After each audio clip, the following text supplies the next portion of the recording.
Well, hello, everyone. Welcome to the From Busy to Rich podcast.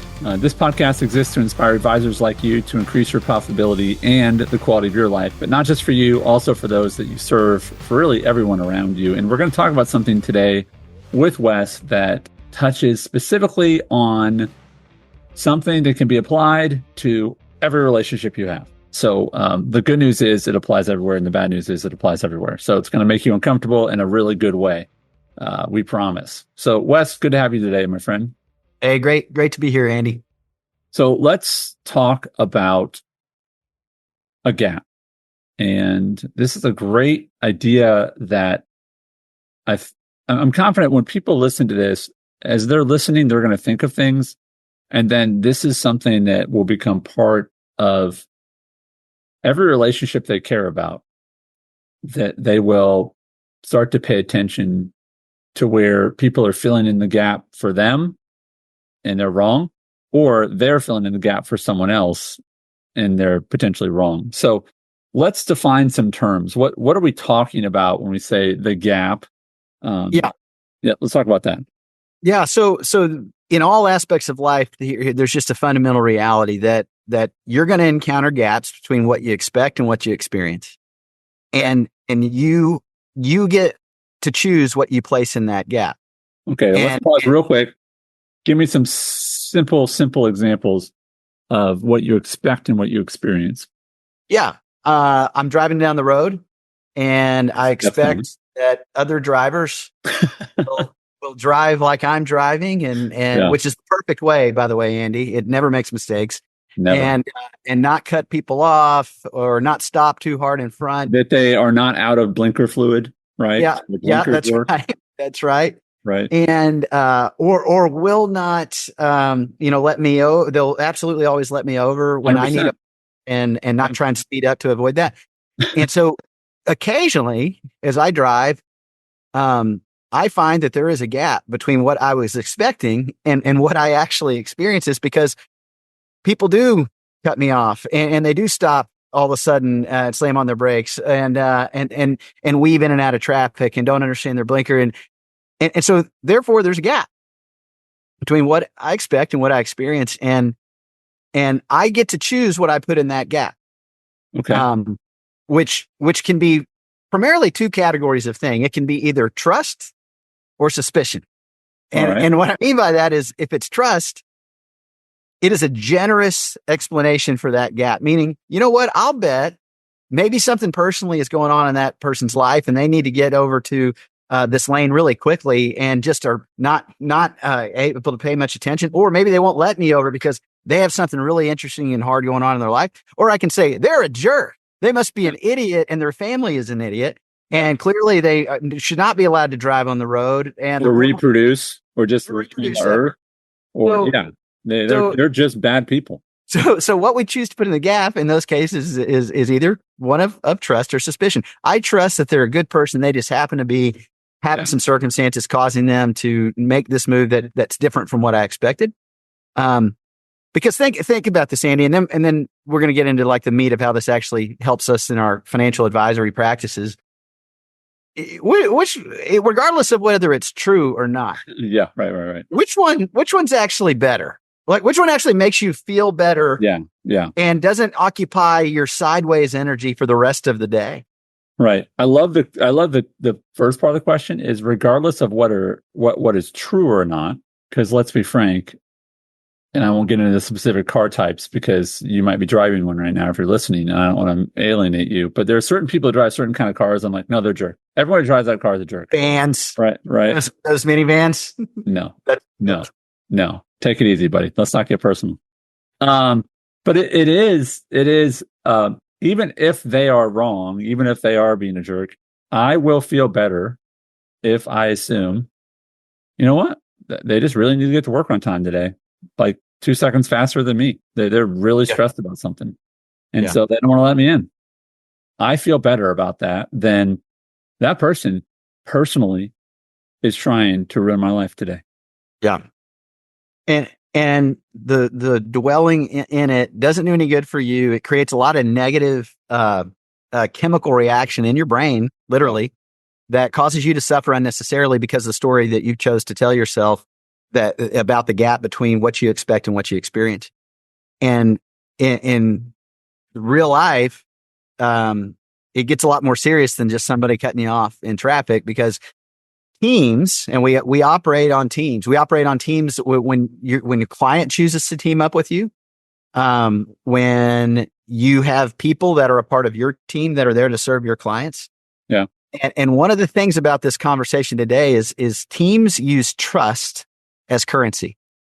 Okay. They use it to access the gifts, the talents, the creativity, energy, and love of those that they're teamed up with. Whether that is your internal team, whether it's the people that don't work for you, but you need them to make decisions to help you move the ball forward. And it's true when you're teamed with your clients. Is your ability to access the gifts, talents, creativity, energy, and love of those that you team up with is going to be dependent upon how you respond to the gaps that will inevitably occur between what you expect and what you experience. And that's why we want to talk about this today. The key word I want us to focus on is like you said, inevitability, meaning it's going to happen. Like, one or two things are going to happen in the next 24 hours. The sun's going to go down and the sun will come up, or Jesus is coming back. Like, that's my vote. Like, the sun goes down, sun comes up. Like, those are inevitabilities. Okay. And whether Jesus comes back or not, that, people could debate that. But the point is, like, the sun comes up and down, it's going to happen. It's inevitable. And it's choosing what to do with the inevitability. Because when you are in this attitude of, I'm shocked by this happened, like, you should not be shocked that, we figured out the eclipse was going to happen. Like, there's all this complexity, like, things are just going to happen. And so are you preparing yourself and recognizing, I want you to speak to this, Wes, how much power we have to choose the story we tell ourselves when the inevitable happens, versus saying, no, they wronged me. No, they hate me. No, fill in your own negative there. Yeah. Yeah, it is. The easiest way I know how to back into it is a client example. So everybody that's listening to this has had at some point a client call them and they had a gap between what they expected and what they experienced. Yeah. And that was, let's say it was, hey, for all the people that like to use insurance as an asset class, and we do. So just so you know where we stand with that. They called you and said, hey, I talked to my Uncle Ed, and he says that whole life is a terrible idea and nobody should own it. Which I'm all for them calling me when they have a gap between, hey, here's what I thought it was, and somebody else said it's this. That's absolutely the kind of relationship you want. How do they bring it to you, though? Do they bring it to you? Do they bring it to you, or do they just call and cancel? Because everybody on the call, you know what you want? You want them to feel, when they get had that conversation with them or another advisor who knocks what you did or talks about what you put in place, you want them to give you the benefit of the doubt in that. You want them to go, well, I don't know. That could be maybe you're saying that, but I'll go talk to Wes because I trust Wes. I'm gonna choose to put a generous that Wes knows the answer to that question and he's thought about it. And they'll call me, because if there's not trust there, you know what happens? They just cancel the policy. They move the account. They decide they're not going to renew their annual retainer agreement. But if you want client relationships where you are treated with the benefit of the doubt, no matter what, because no matter what somebody said that's contrary to what you guys have talked about, they're putting a generous, they're giving you the benefit of the doubt, put a very generous answer to their gap in the middle of that. It is giving people the benefit of a doubt, which I think is another way of saying trust. Trust is saying, I'm going to assume that you didn't mean to do that, or, and it's funny because, if you accidentally bump into somebody, you say, oh, I'm sorry. Oh, I'm sorry. Yeah. You're just saying, well, versus someone saying, you pushed me, yeah. I'm going to file charges. Yeah. And what's the difference? It's intent. Yeah. Right. And it's, if you give people the benefit of the doubt and you go, well, I guess that client, this or this, versus that's personal. Yeah. Right. Well, and I think this too, Andy, this is so far reaching, but one is, all of us, you want people to give you the benefit of the doubt, to call you when they have a gap and talk to you about it. Now, you'd hope probably if they're emotionally fit, that they're putting a generous example, they're giving you a generous bridge for that gap. They're saying, hey, look, I trust Wes, and I'm sure that he knows about this, and he'll tell me why this is the way it should be. Right. So I'm going to bring it to him so I can tell him about it, and they bring it to you like that. Now, also, you may have somebody that does put that does put suspicion in the gap and goes, I can't believe Wes would do this. I'm going to call him and talk to him about it. But you know what? I'd rather have that, Andy, than the person who just moves away. Those probably bother me more than anything else, because you get me on a call with somebody that has a gap between what they expected and what they experienced. Generally, unless I just totally drop the ball somewhere, which, again, all of us do. Yeah. But generally it's more of well, let me give you some context around why, understanding that we did this anyway. Right. And most of the time people are, oh, okay. So again, we can talk about the what truly being a trustworthy person is, because it is, I think there's things we can do. Right. Also being someone that is committed to putting a trust in the gap between what they expect and what they experience. Because while we all want it, here's the golden rule, right? Treat other people like you'd want to be treated. Sure. Trust other people the way you would want to be trusted. Yeah. So just like that client that got a gap that was created by somebody else, that you want them to give you the benefit of the doubt, when somebody else creates a gap for you, or a gap creates for you in a relationship because what you experience and what you expect are not the same thing, treat the person the way you would want to be treated. And I think every single person listening would say, I would want a generous explanation for that. And I'd want them to say, hey, I don't know necessarily the answer, but I know I can reach out and have a conversation with Andy, and Andy's going to help me, and I'm going to tell him about this gap that I'm experiencing and help me get my way through it. When, as you practice this, let me ask this. What's the worst case scenario if you give people the benefit of the doubt, if you assume, hey, they didn't mean that, or I mean, I think about this as the extracurricular things I do. Sometimes I get yelled at. I'm an umpire. Yeah. And it's really easy to go, that person's just a jerk. They're just a bad person. You know what I mean? And they should not be allowed around children, right? Or I go, they just care.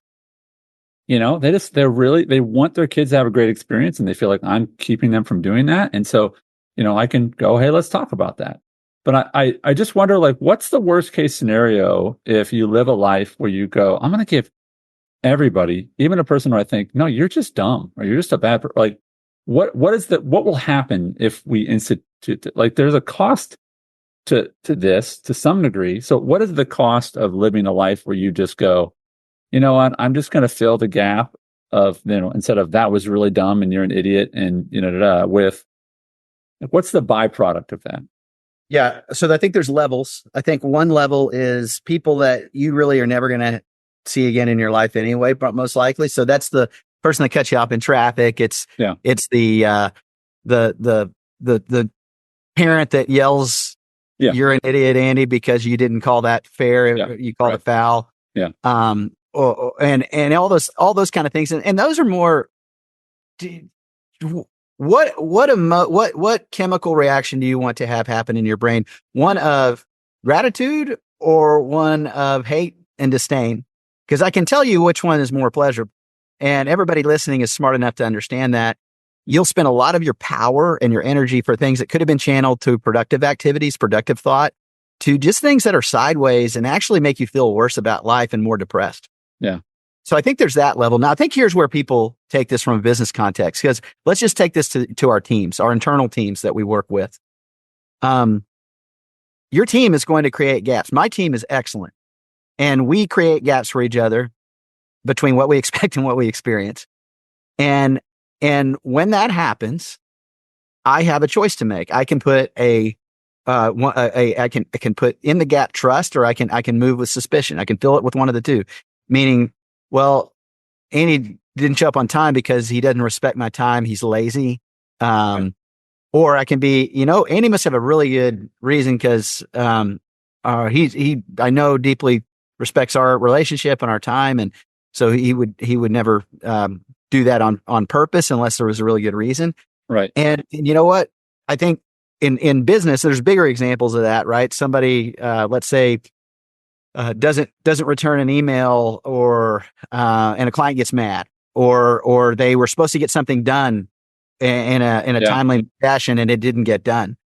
And so I think the response to that is one of trust or suspicion. As me, that happens, and I'm made aware of it because the client sends me an email. Hey, I sent an email to X on your team, and they told me they never got back to me, or I sent it to your team and they didn't get this done. I'm going to always I'm going to fill it with trust. I'm going to assume that, hey, that's very out of character, and let me figure that out, and we'll figure out what needs to be done next. And then of course the deal is people go, so you just let people get away with everything. And the thing there is nobody really ever gets away with anything.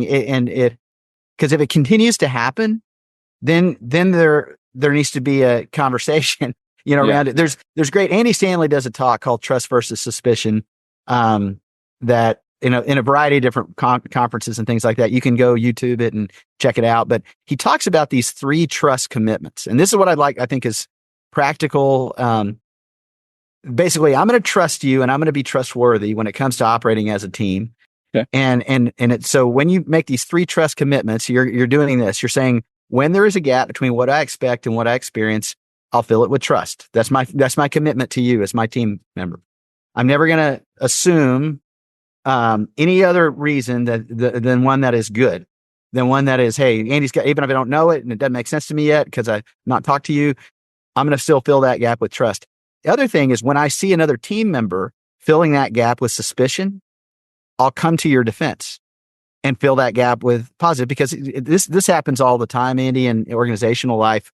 When you have more than 2 people in the organization, inevitably somebody, and I think there's reasons for this that can look good but are not good, is they'll say, hey, did you know, like, Justin's not here today, right?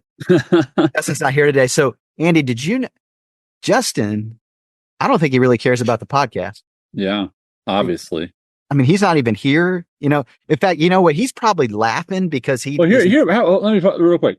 Here's the other thing, and this is how extreme we can go if we don't trust people. Justin emailed us already about why he wasn't going to be there. Even if a person does that, if you don't trust them, you can still have another narrative, which is like, I mean, I know you're at this conference, but like, you still don't think this is important. I mean, meaning like, even when people have legitimate reasons, you can still tell yourself a story because that's what you want to be true about them. This is a classic, like, this person can do no good, right? Right. But it's like, if that person did that, that's a bad thing. And just they did it. And Justin, you know what? Justin did not tell us. We had to figure it out ourselves, that because he sends the Zoom link for our recordings, we had to go do that ourselves. I figured that out, and he didn't tell. I don't think he cares about the podcast. So this actually happened, right? This happened. This is a real deal. This happened 20 minutes ago, which is why Justin will no longer be on the show ever. I'm kidding. Yeah, that's right. But you could tell yourself, like, oh, well, Justin did do that. Here's what I thought about when you're like, hey, I don't have a link. I thought, oh, well, like, Justin knows that he doesn't have to worry about that because I'll take care of it. It's like, that's an easy problem. I never in my mind, nowhere did malice or ineptitude or, like, he doesn't care and he's stupid and like none of that, because I had just this absolute trust in who he is. And I think where this can happen is that, and actually what I think is interesting about this principle, Wes, is it's way more about how when we fill in the gap with trust, how much it helps us. Yeah. Like, just from if you go like, where does this apply? And what I would say is the greatest impact this will have is in yourself. It's not even their relationship. It's just your internal story of, if I just walk around all day long assuming the best of people, how much better my day will go. Yeah. Well, and Andy, think about this. So here's the reality. And Justin, we do love you and have put positive things in the gap between. I know what you're 100%. Doing. I'm glad you're doing it out there. So, but you make a good example. So if you're listening to this, This is this is maybe how we know if you listen to our podcast. So once you're not on, Justin West is going to give you $1,000 if you say the code word. I'm just kidding. No, but again, Wes, I want this to be as practical as possible for advisors. And I think that your point about the team, anytime you feel some tension happening with the team, I think that you just say, hey, let's have a conversation about this. This is my perception. Are you feeling anything different? Because so often it's, I'm feeling this way. It's like, but did they say that? Did they communicate? No, I just feel, right? Which, when you hear that word feel, you're filling in a gap, right? Totally. And you and I talked a little bit about this when we were kind of walking through where we were going with today's show. Over the years, I've had this scenario play itself out multiple times. And so if you're a leader, this will play itself out in your life as well, if it's not already. Where somebody comes to me, maybe we hire someone and they're working for another department where I'm not their day-to-day, person. And we are very clear. So some things you can do to like prevent a lot of breakdowns in advance is we set up a success matrix to say, all right, what does wild success look like in this role in 3 months? What does it look like in 6 months? What does it look like in 10 months? Because many times if there's a gap between what you expect and what you experience, that you think is caused by someone else, is because you've never defined what you expect. And if you don't define what you expect, guess what? It's really tough for people to like hit the mark that you expect. Right. And so oftentimes, here's what happens is really good leaders. I mean, leaders that care about making the organization better. And they come to me and they say, Wes, this is not going well. I don't like the way that this is turning out, the performance that's going down. And they just start talking. And so a couple things here. I'd say, well, okay, well, let's talk about what were you expecting to happen that's not happening? Because I know you don't feel like this. And we had our podcast several weeks ago on I don't think things are going well. I don't feel good about it. But you've never defined what good looks like. So I mean, I think the first step here is it's just how I feel, Wes. That's right. Well, what would need to happen for you to feel differently? Yeah. How many feet long is that? It just doesn't feel long. How far did that go? Not far enough. Why do you know? It just didn't feel like it was far enough. Yeah. Like, what would need to happen for you to feel good about it? Right. It's like, so what would need to be happening right now for you to feel good about it? But honestly, those are helpful conversations because then the person can go, well, I think I'd like quicker response times. I think I'd like them to communicate this planning idea like this instead of like this that I observed they did. Whatever it is, it could be any department, any area. I'd like them to, I'll pick on Preston's area. I'd like when we have rebalances that need to occur, that they occur, first part of the day instead of the second part of the day. Whatever it is that you think is the deal. But first define it, and then the next question you always have is, okay, so when you talk to them about that, what do they say? And generally, well, I haven't spoken to them about it. I don't want to talk to them about it. I want it to fix itself, and I just want to talk to you and vent about it. Really is kind of where it goes, right? Yeah. And again, and some of that. Go ahead.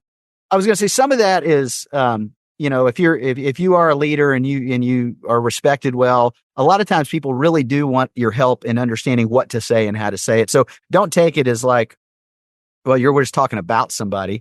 Now, if you start talking about that to other people that can't help you with those kind of things, so other people on the team that are like peers, and you're like, did you know what Susan said?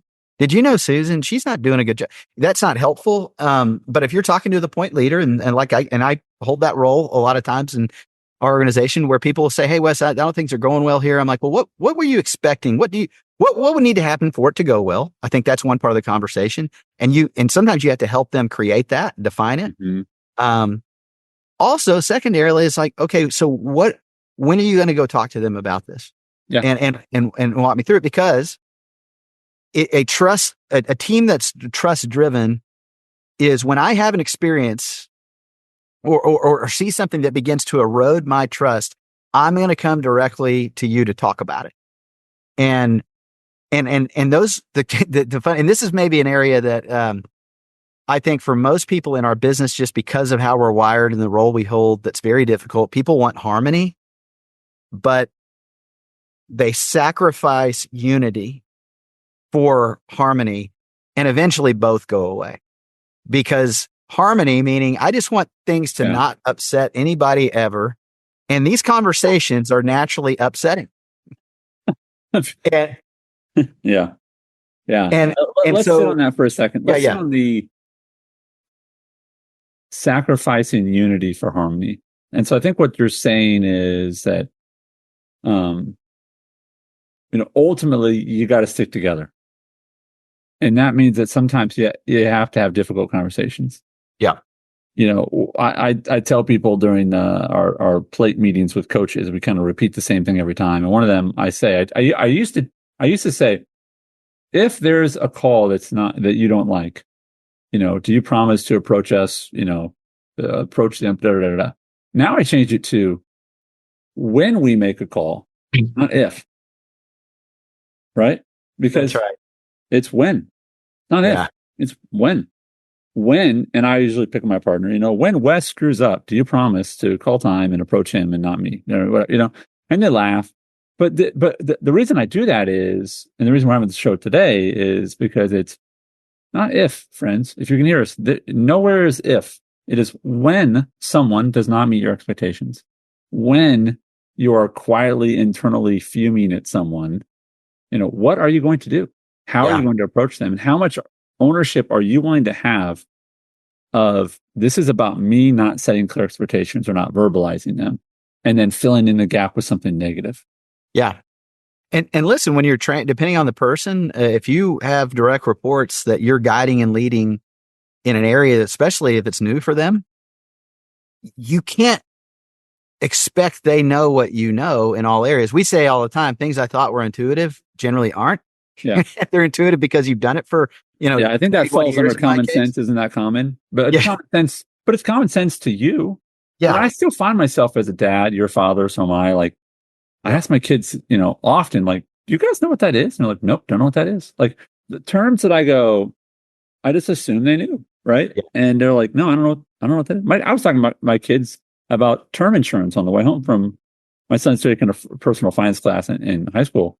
And he's asking these questions, and it was, it was questions about deductibles. And it's like, and I just assumed that he should know that. Why would he know that? Why would he know that? He's 16. Why would he know that? Yeah.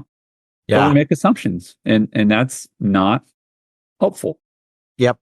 And that goes back, I think, to we've got to have transparency in communication. You need to season it correctly. I mean, how you approach somebody with something is incredibly important, and be emotionally fit when you do that. Yeah. But listen, if we just make the commitment as a team, as our team, we're gonna, anytime there's a gap between what we experience and what we expect, I will fill it with trust. Number one. Number two, if I see another team member filling that gap with suspicion, I'll come to your defense. Yeah. And that, because that shouldn't be tolerated. And I love that. And then third is if I experience or see something that begins to erode my trust, I'm going to come directly to you to talk about it. And I don't, and again, this is where to be a trustworthy person, so somebody worthy of that, if I confront you with something that is a gap for me, I don't want you to get offended, right? I'm doing it because you're worthy of my trust. I trust that there's got to be something here I don't know. Here's what I expect. Here's what I experienced, Andy. And maybe it was because I didn't clearly define what I expected. Maybe you had no idea that I had no idea that was what we were trying to accomplish here. I thought this was what we were going for. And I'm going to tell you, that happens. So regularly defining the expectation, and then when there's a gap, bringing it, and then being on the other side as the point leader, I create gaps for people, and I need those people to be able to know that I'm trustworthy enough when you have a gap, and you trust me enough to bring that gap to me, to say, Wes, here's where, and I'm really struggling with what I expect to happen each week and what I'm experiencing. Yeah. And can you help me with that? And then we can have a great conversation. Yeah. It's not fair. It's not fair that this applies to everyone except for the person that writes the checks. Mm-hmm. It's not fair. Or the person whose name's on the building, or who's, if it's,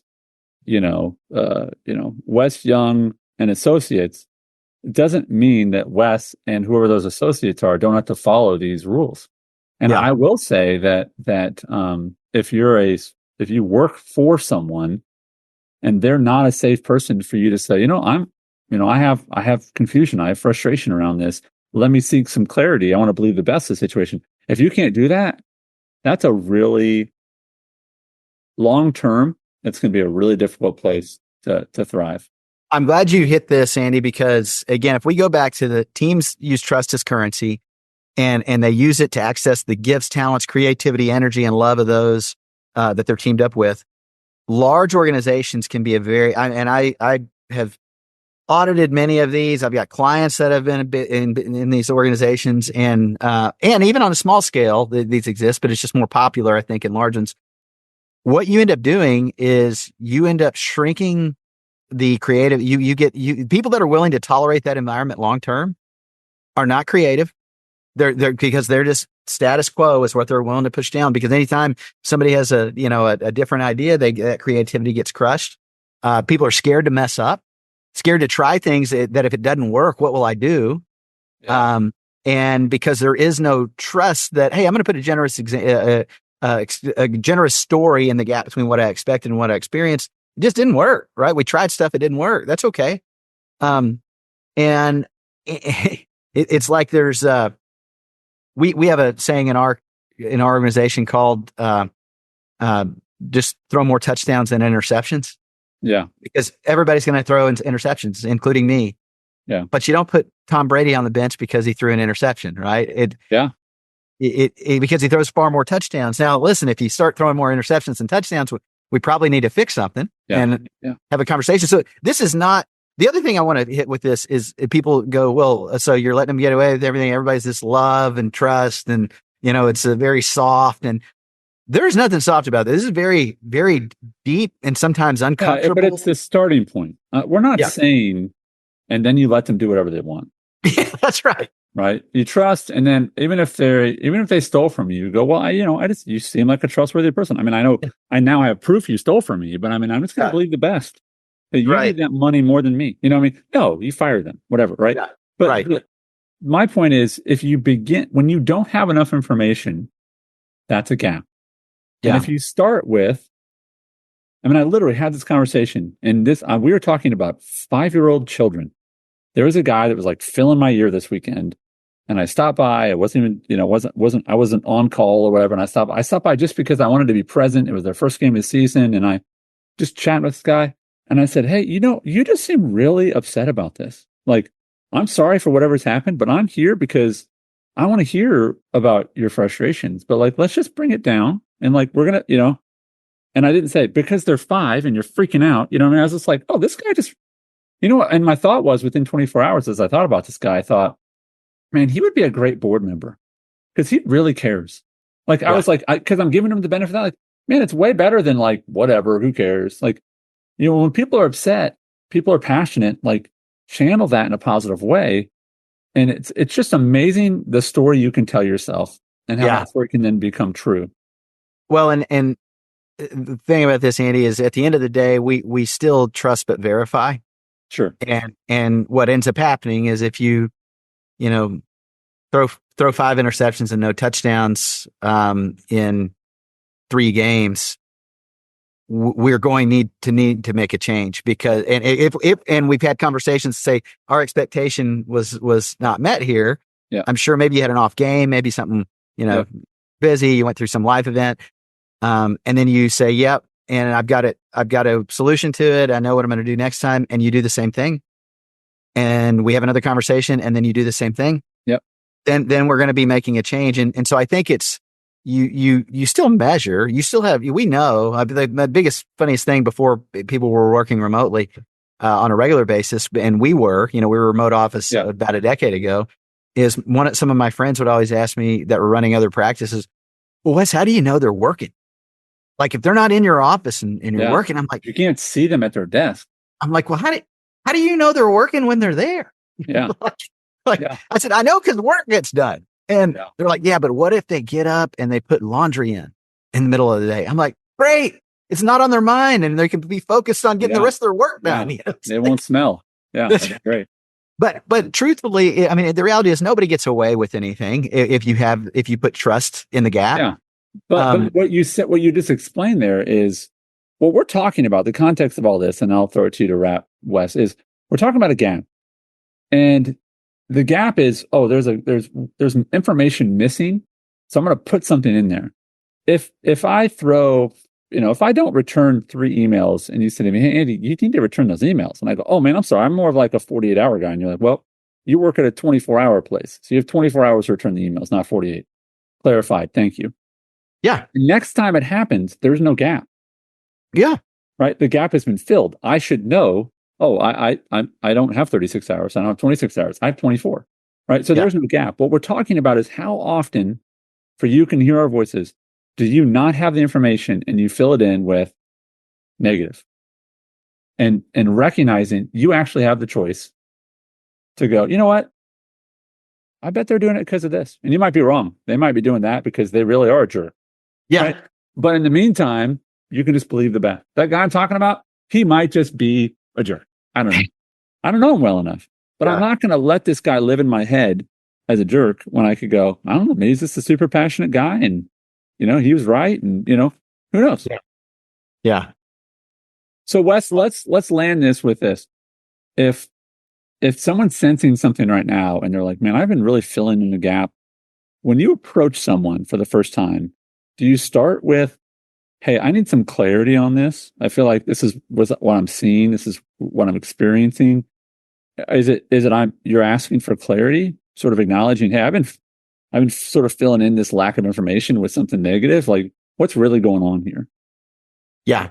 Yeah. I think it's one, you make this a regular staple in your organization. Like I have one-on-ones with everybody that are directly the closest people to me. And they have one-on-ones with the people that are in their closest. So weekly, we have time set aside to have these kinds of conversations, because you can't wait till a quarterly review. You can't, because otherwise it just bottles and builds, and you can get really nasty. And then when you do speak, you speak a little louder and a little more enthusiasm than you probably should, because you've had like 90 conversations with this person, but they've all been in your head and they've all been bad.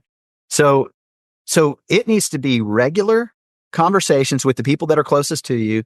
Or if you aren't scheduled for something and you have this gap with somebody, maybe that's not a direct report, but you need to have a conversation with them. Don't wait. Don't let that fester. Go say, hey, can we visit on something? Here's an expectation that I had. And one, you'd be surprised how often they're like, you did? Oh, I didn't know. Or me. Oh, you did? You thought that? Okay. I didn't know. Well, let's talk about if we both agree that should be the expectation going forward. Yeah. And then it's like, here's what I experienced. Here's what I was expecting to happen. Let's have a conversation about where we go from here. Mm-hmm. And a lot of times it's an adjustment of the expectation on one side or the other. Because either it was hey, how many advisors have gotten this call? I was expecting that my account value would always go up at a 45-degree angle and never go down. Right. You told me that. You're like, hey, well, let's go back to what we talked about in the first place, what markets do, and how we would move when they move down, as well as when they move up. Yeah. And make sure that we're all clear on what we expect and what we'll do when we're experiencing those expectations. But let's make sure we both have the same expectations. So I think clarifying those expectations, going sooner rather than later, being okay with a little disruption to harmony for the sake of unity. Because if you're going to have one of the, eventually you'll have both in most moments, but man, we sacrifice unity for harmony immediately, unity ultimately. Yeah. So don't be afraid to have those conversations. And you are not, you are, it is my own selfishness that will prevent me from having difficult conversations with people. And by difficult, you don't need to be a jerk. You don't need to go in there like you really screwed this, or you made me feel bad, or you say, hey, I kind of have an expectation and an experience that created a gap. And we've said in advance, when we have that, we're going to come to each other. And it doesn't mean I'm right in the way I think. I just want to talk about it with you so we make sure that I don't start going, you're doing this because I expect this and you're still doing this. I want to get rid of that. So let's make sure we have that. And I would recommend they go play this episode for everybody in the organization so that the whole organization, because you know what? People in your organization have these gaps about you. Yeah. I guarantee it. But if you play it and you just say, hey, once a week on our regular one-on-one, if you're doing one-on-ones with people, we're gonna talk about what gaps do you have right now between what you expect and what you experience. Yeah. And number two, if you don't, if I have someone and I don't have a regular one-on-one, I'm gonna schedule a time to go, hey, I've got this gap. And we are an organization that when we have gaps between what we expect and what we experience, we talk about them so we can move on and we can constantly fill those gaps with trust. And until I have come to you with it, and you're going to bring it to me if you have it, we both trust and we're trustworthy. And that way we can continue to leverage our team as trust as currency. Absolutely. So my encouragement to you is, instead of trying to decipher this and translate it for someone else, just send it to them and say, hey, please listen to that. To this, and then we're going to have a conversation about it. And you don't have to like unload years of gap on them. What I would say is perhaps moving forward, saying, hey, as things come up in the future, let's try to be proactive about this. And then take those smaller chunks versus like, oh yeah, for years I've thought this about you. That might be a little heavy. So listen to the episode. Now you have shared language around it that I think that's really the key. Is having shared language around this experience going forward and shared expectations. So Wes, as always, thank you for your time. I want to encourage folks to go to wesyounglive.com if the things we're talking about are of help to you and you want to get more training from Wes. As always, thank you for listening. And one of the most generous things you can do to return your gratitude to us for the shows that Wes produces is to leave a review. I know it seems small, but there's a reason that virtually every show you've ever heard asks for reviews. Is because it is the currency of growth. It is the currency of engagement for all these algorithms that we do not have privy to, but we know somewhere deep in there, they care about if people leave reviews or not. So if the show has been a help or a blessing to you, then please leave a review. We would appreciate it. Wes, as always, thanks for your time. Thanks, Andy.